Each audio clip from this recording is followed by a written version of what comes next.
Hello, ladies and gentlemen. Hey, Mike Falkenstine here with 1-8 Catalyst, and I am so glad to be back with you here on YouTube.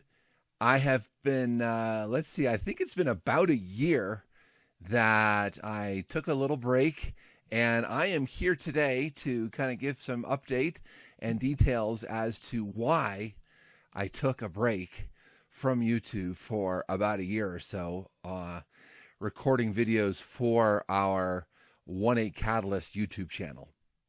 So I hope not to take too much time with this video, but I did want to give just a little bit of an update, and I'm giving an update mainly because I actually had a somewhat serious health situation turn up early summer last year, and I have literally just been recovering for almost that whole time. So let me just give you kind of a very quick update. So back in, when was that? Late May of 2023, I began to feel sort of crummy. And what I mean by that is I was feeling quite fatigued. I was having a hard time breathing. And, those of you who know me at all know that I'm an avid runner, love to go for a good run. And I just literally couldn't.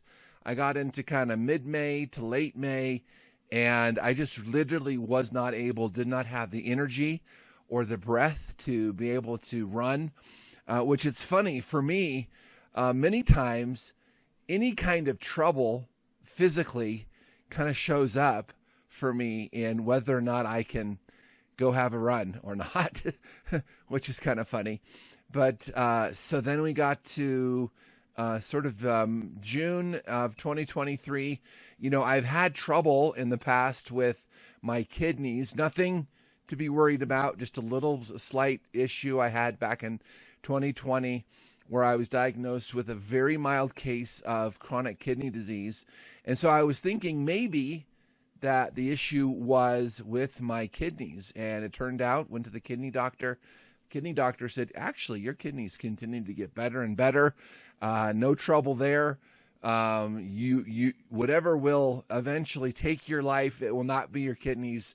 Your kidneys are doing great, which was good news. But it still didn't answer the question, why am I feeling so horribly fatigued and having such a hard time breathing?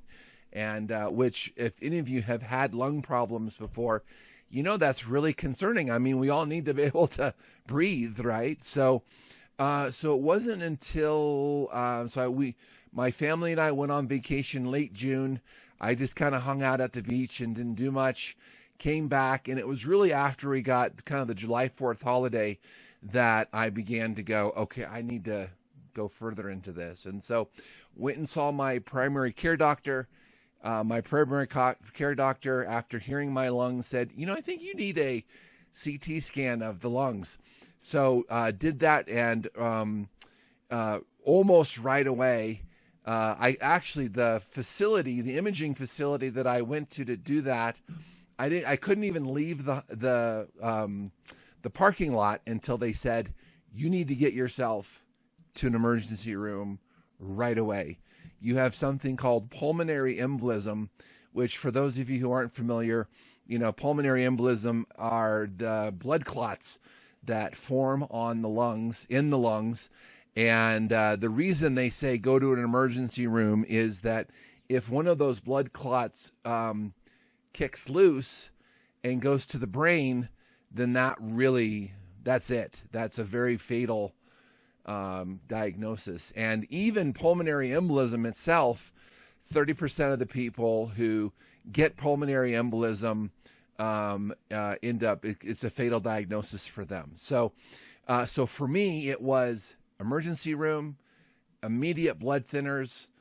They put me on a regimen of a medicine called Eliquis, which is a type of blood thinner. And I actually was on Eliquis, I think 7 months altogether. And so in the subsequent months after my short emergency room stay, it was take the Eliquis, get a lot of rest, and just try to take it kind of as easy as you can. We're kind of the doctor's orders.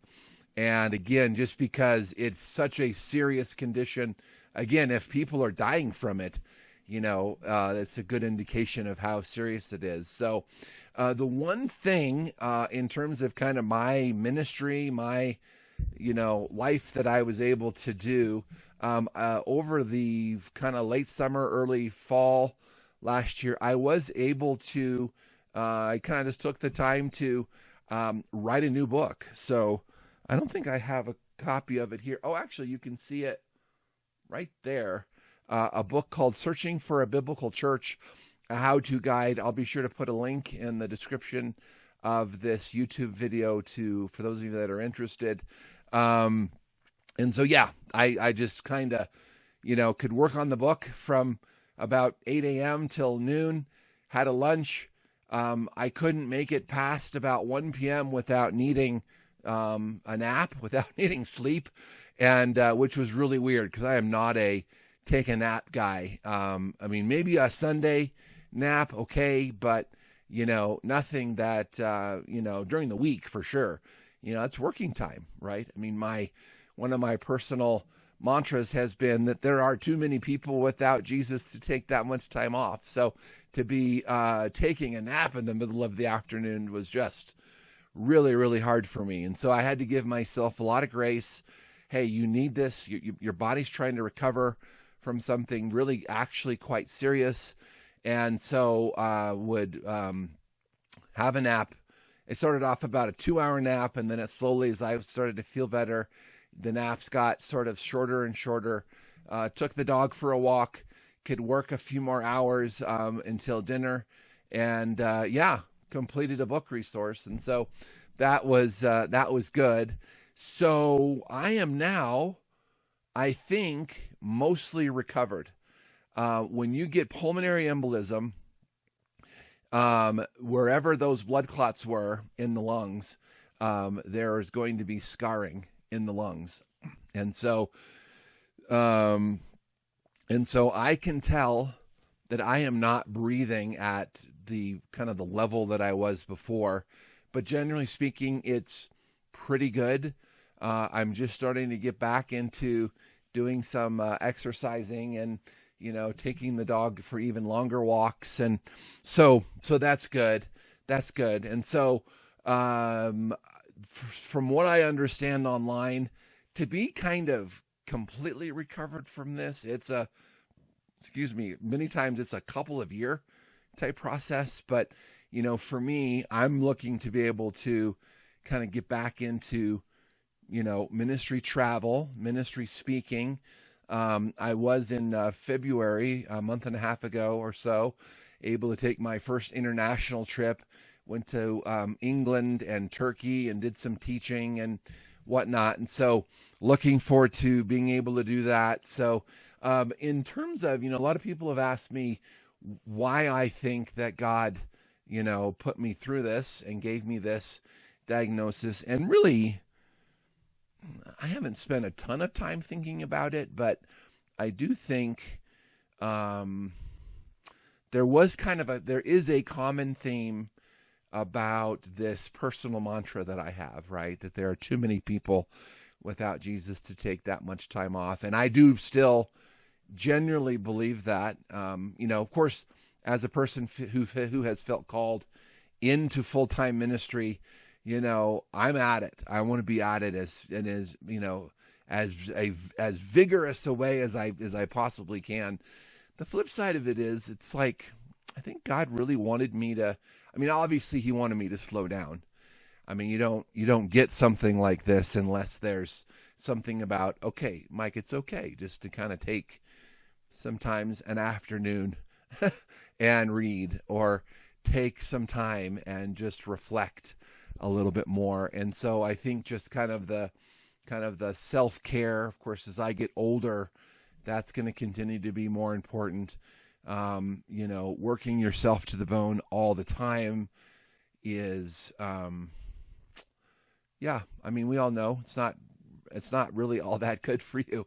So that'd be the one thing. It's just kind of take some time, take care of yourself, And obviously kind of the subsequent part of that is take even more time with the Lord, because I did do a lot of Bible reading and a lot of time just praying and, Lord, what are you doing? And please help me and heal me. And so in terms of next steps for me, I've been working on a big project on the 1-8 Catalyst side, a assessment tool as it relates to, people, Christians and where you're at in the Lord, and trying to kind of help Christians become not only fully devoted disciples of Jesus, but then also fruitful Christians. Because a lot of what I do with my ministry is, how do I help people become fruitful Christians, and diving into that deeply. So I've got a new tool that'll be sort of followed up with, probably, I don't know what the assessment tool part of that looks like. Maybe a book, maybe a phone app, maybe I'm still working on that part, but certainly as it relates to a lot of the travel that I do, this assessment tool will really become kind of a key piece of that. So for those of you who either partner with our ministry or are interested in what we're doing here at 1-8 Catalyst, I am so thankful for your kind of sticking in there with us. Sometimes we just get health situations, and to have a team of people go, Mike, almost everybody that I talk to, all my friends, the donors, the people interested in our ministry, were just like, you just go get better. That's the big thing. So thank you to all of you who were with me in that way. I sure appreciate it. I did do that, and I'm excited to continue to even more and more, get back at it. So appreciate you guys. Thank you so much. And I'll look forward to seeing you on the next episode here on the 1-8 Catalyst YouTube channel.